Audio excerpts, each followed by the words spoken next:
अस्सलाम वालेकुम स्टूडेंट्स। आज हमने क्लास 9 के चैप्टर नंबर 4 में टॉपिक नंबर 4.6 स्टार्ट करना है, जो कि है हमारा फ्रिक्शन से रिलेटेड। देखिए, अगर हम चैप्टर नंबर 2 या चैप्टर नंबर 3 को थोड़ा सा रिवाइज करने की कोशिश करें तो ये दोनों चैप्टर्स जो है वो हमारे पास डायनामिक्स से रिलेटेड थे। और मैंने आपको चैप्टर नंबर 1 में बताया था कि मैकेनिक्स की या फिजिक्स की वो ब्रांच जिसके अंदर हम मोशन को विद इट्स कॉजेज स्टडी करते हैं उसको हम कहते हैं डायनामिक्स, ठीक है। और फिजिक्स की या मैकेनिक्स की वो ब्रांच जिसमें हम मोशन को विदाउट इट्स कॉजेज स्टडी करते हैं उसे हम कहते हैं काइनेमेटिक्स, ठीक है। तो यानी कि हमारा ये जो चैप्टर है इसमें हम ये बात सीख रहे थे कि कोई भी बॉडी है अगर वो मूव करना स्टार्ट करती है तो उसके मोशन करने की वजह क्या है, ठीक है। कोई भी ऑब्जेक्ट है मूव करता है तो वो क्यों मूव करता है, रीजन बिहाइंड दैट क्या है। इसी रेफरेंस में फिर हमने देखा था कि जब भी हमें किसी ऑब्जेक्ट को मूव करवाना पड़ता है तो हमें मूव करवाने के लिए फोर्स लगानी होती है, ठीक है। फिर हमने ब्रॉडली फोर्स को दो टाइप्स में डिवाइड किया था। एक होती है हमारे पास कॉन्टेक्ट फोर्सेस, एक होती है नॉन कॉन्टेक्ट फोर्सेस, ठीक है। और फिर उसमें हमने कॉन्टेक्ट फोर्स की भी और नॉन कॉन्टेक्ट फोर्स की भी बहुत सारी एग्जाम्पल स्टडी की थी। सो आज के हमारे टॉपिक में वो हमें फ्रिक्शन के बारे में बता रहा है। फ्रिक्शन जो है ये भी एक अपोजिंग फोर्स है, ठीक है। सबसे पहली बात जो हमें फ्रिक्शन के बारे में पता होना चाहिए कि ये जो है ये एक अपोजिंग फोर्स है, यानी कि ये किसी भी ऑब्जेक्ट के मोशन को रिटार्ड करने के लिए इस्तेमाल होती है, ठीक है। रिटार्ड करने के लिए, रोक मतलब अपोजिट डायरेक्शन में अगर कोई भी ऑब्जेक्ट है वो आगे की डायरेक्शन में मूव कर रहा है तो जिस डायरेक्शन में ऑब्जेक्ट मूव कर रहा है उससे अपोजिट डायरेक्शन में जो फोर्स लगती है जो कि ऑब्जेक्ट के मोशन को रिटार्ड करती है उसे हम फोर्स ऑफ फ्रिक्शन कहते हैं, ठीक है। अब आप याद रखेंगे कि चूंकि ये एक फोर्स है तो इसका मतलब है कि ये एक वेक्टर क्वांटिटी होगी, बिकॉज फोर्सेस के बारे में हमने ये स्टडी किया ना कि फोर्सेस जो होती हैं ये वेक्टर क्वांटिटीज होती हैं। इसका मतलब है इसके पास मैग्नीट्यूड के साथ साथ डायरेक्शन भी मौजूद होगी। It is a vector quantity, ठीक है। और अगर ये फोर्स है तो फिर हमने पढ़ा हुआ है कि जो फोर्स है उसका यूनिट होता है न्यूटन, ठीक है। न्यूटन, या हम इसे कहते हैं कि KG metre per second square 1 newton के इक्वल होता है। सही हो गया। और अगर हम फोर्स ऑफ फ्रिक्शन को डिफाइन करना चाहें तो हम कहते हैं it is the force which act in a direction opposite to the direction of motion of the object. आप यूं भी डिफाइन कर सकते हैं, आप यूं भी कह सकते हैं कि ये जो है ये एक रिटार्डिंग फोर्स है। फॉर एग्जाम्पल आप यूं कह सकते हैं कि अगर आपके पास यहाँ पर एक टेबल पड़ा हुआ है, ठीक है, बहुत बड़ा सारा, और टेबल के ऊपर एक बॉल है, आप यहाँ पर इससे फोर्स अप्लाई करते हैं, ये एफ अप्लाई करते हैं और बॉल जो है वो आगे की तरफ मूव करके जाना शुरू कर देती है। देखिए ये कॉमन सी ऑब्जर्वेशन है ना कि जैसे ही आपने फोर्स अप्लाई की तो आपकी बॉल, ये जो भी ऑब्जेक्ट था वो आगे की डायरेक्शन में मूव करना स्टार्ट करता है। लेकिन कुछ देर के बाद आप देखते हैं कि ऑटोमेटिकली वो ऑब्जेक्ट जो है वो स्लो डाउन हो जाता है और आहिस्ता आहिस्ता अपनी रेस्ट की स्टेट में आ जाता है, यानी कि रुक जाता है। इसका मतलब है ऑब्वियस सी बात है कि जैसे ही हमारा ऑब्जेक्ट, पहले आपने फोर्स अप्लाई की थी तो ऑब्जेक्ट ने मूव करना स्टार्ट किया था, लेकिन कुछ देर के बाद आपकी अप्लाइड फोर्स का जो इन्फ्लुएंस है वो खत्म होना शुरू हो जाएगा और ऑब्जेक्ट के ऊपर, ऑब्जेक्ट आगे की डायरेक्शन में मूव करके जा रहा था तो अपोजिट डायरेक्शन में यहाँ पर एक फोर्स लगती है जिसको हम फ्रिक्शन फोर्स कहते हैं और ये ऑब्जेक्ट के मोशन को स्टॉप कर देती है, ठीक है। तो फिर आपकी बुक में वो प्रॉपरली मेंशन कर रहा है डायरेक्शन इसकी, it is always and its direction is always opposite to the direction of motion of the object, ठीक है। अच्छा, फिर वो आपको फोर्स के बारे में एक्सप्लेन कर रहे हैं कि जी अगर आप किसी भी सरफेस को देखें ना, मतलब ऐसी सरफेस जो कि आपको बहुत ज्यादा स्मूथ नजर आ जाती है, अगर आप उस स्मूथ सरफेस का माइक्रोस्कोपिक रिव्यू करें ना, माइक्रोस्कोपिक रिव्यू, ये माइक्रोस्कोपिक व्यू, अगर आप किसी भी स्मूथ सरफेस का देखें तो आपको देखने से क्या मिलेगा कि जो सरफेसेस आपको प्रॉपरली स्मूथ लग रही होती हैं वो भी प्रॉपरली स्मूथ नहीं होती, उनकी सरफेसेस के ऊपर भी कुछ अप एंड डाउन बने हुए होते हैं, ठीक है। जब दो चीजों को आप एक दूसरे के ऊपर प्लेस करते हैं या स्लाइड करवाते हैं अपनी तरफ से, ऐसी दो सरफेसेस जो आपको बिल्कुल स्मूथ लग रही होती हैं, लेकिन अगर आप उन्हीं दो स्मूथ सरफेसेस का माइक्रोस्कोपिक व्यू करें तो यू विल ऑब्जर्व दैट कि कोई भी सरफेस परफेक्टली स्मूथ नहीं होती, उसके ऊपर कुछ थोड़े बहुत अप्स एंड डाउन्स बने हुए होते हैं और वो जो थोड़े बहुत अप्स एंड डाउन्स हैं वो एक दूसरे के अंदर लॉक कर लेते हैं। मतलब दो ब्लॉक्स है ना, जैसे फॉर एग्जांपल ये पहला ब्लॉक है, ये दूसरा ब्लॉक है, तो इसकी सरफेस के ऊपर भी कुछ अप डाउन होंगे, इसकी सरफेस के ऊपर भी कुछ अप डाउन होंगे। जब आप इनको यहाँ प्लेस करेंगे तो ये अप्स एंड डाउन्स आपस में इंटरलॉक हो जाएंगे और आपका जो ऑब्जेक्ट है वो यहाँ से रगड़ खाकर स्क्रैच करके आगे मूव करना शुरू कर देता है, ठीक है। सो वो आपको ये चीज एक्सप्लेन कर रहा है कि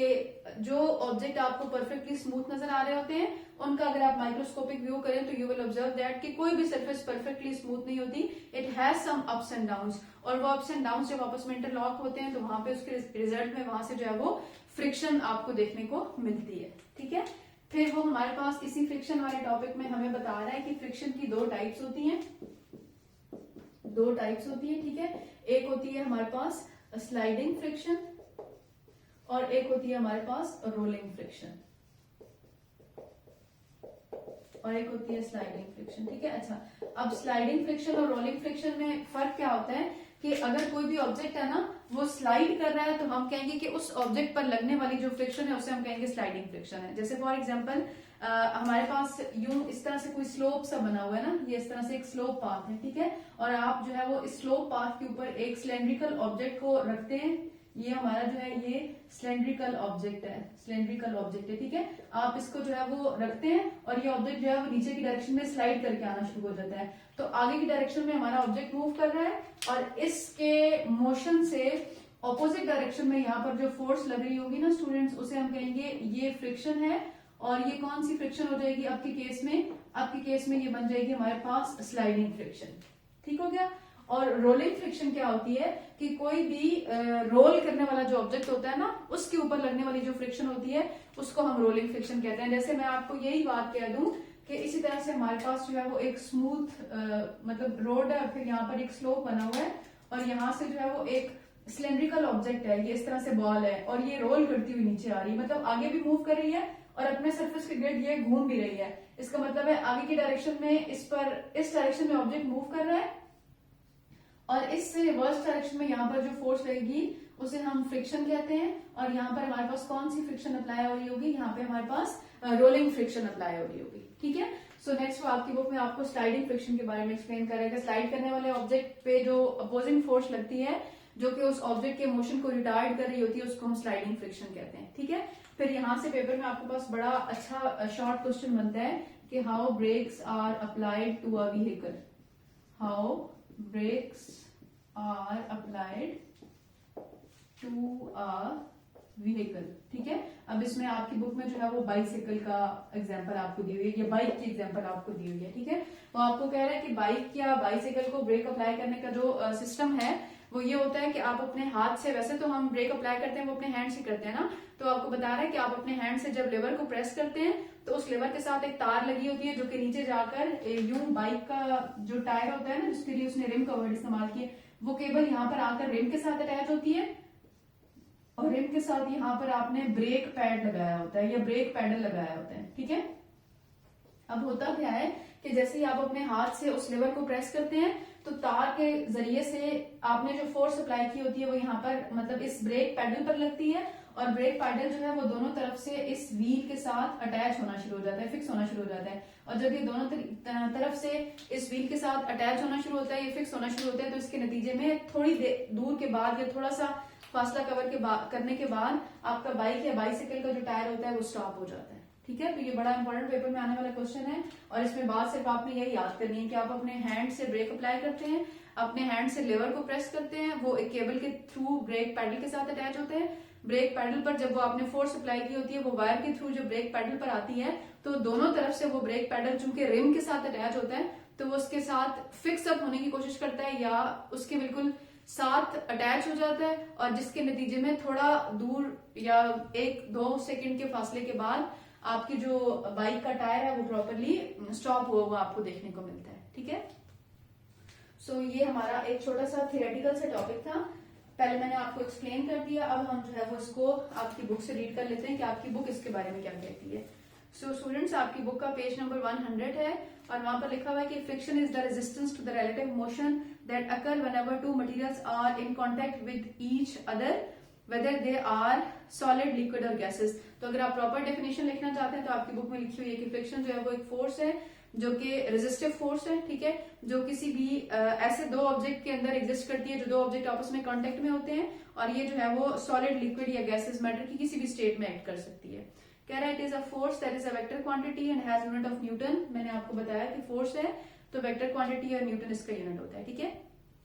तो कह रहा है कि जी friction always act in a direction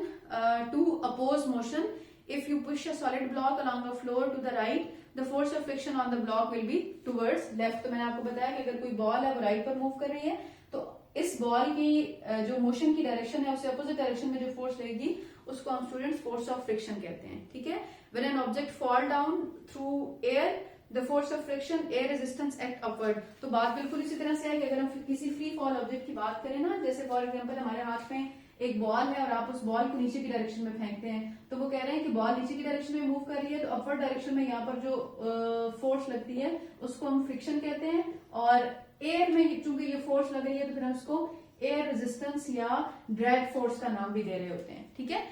her medium में या हर मटेरियल के लिए ना फ्रिक्शन भी अलग अलग होती है। जैसे आपने थ्रस्ट फोर्स के बारे में पढ़ा होता है कि कोई भी लिक्विड है तो लिक्विड में जो फोर्स फेस करनी होती है, जो अपोजिंग फोर्स है, उसे हम अप थ्रस्ट फोर्स कहते हैं, ठीक है। कोई भी फ्लूइड है जैसे एयर है हमारे पास, तो एयर में जो फोर्स फेस करनी होती है उसे हम एयर रेजिस्टेंस या एयर ड्रैग का नाम देते हैं। और सिंपल अगर कोई भी ऑब्जेक्ट ग्राउंड पर मूव कर रहा है तो फिर वहां पर जो उसको फोर्स फेस करनी पड़ती है उसको हम सिंपल फोर्स ऑफ फ्रिक्शन का नाम दे रहे होते हैं।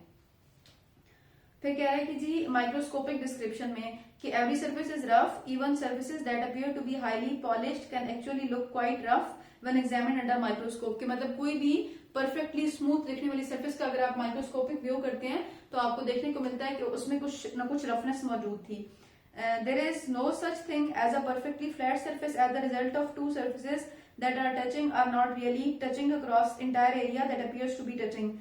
Thus roughness of the both surfaces interlock with which make friction। तो मतलब कहने का है कि दो सर्फेसेस हैं, अगर वो आपको देखने को लग रही हैं कि वो परफेक्टली स्मूथ हैं, आप उनका माइक्रोस्कोपिक रिव्यू करेंगे तो यू विल ऑब्जर्व दैट कि उनके अंदर कुछ ना कुछ अप्स एंड डाउन होंगे। जब आप उनको एक दूसरे के ऊपर प्लेस करेंगे तो उनके जो अप्स एंड डाउन है वो आपस में इंटरलॉक होंगे और which results in the production of friction.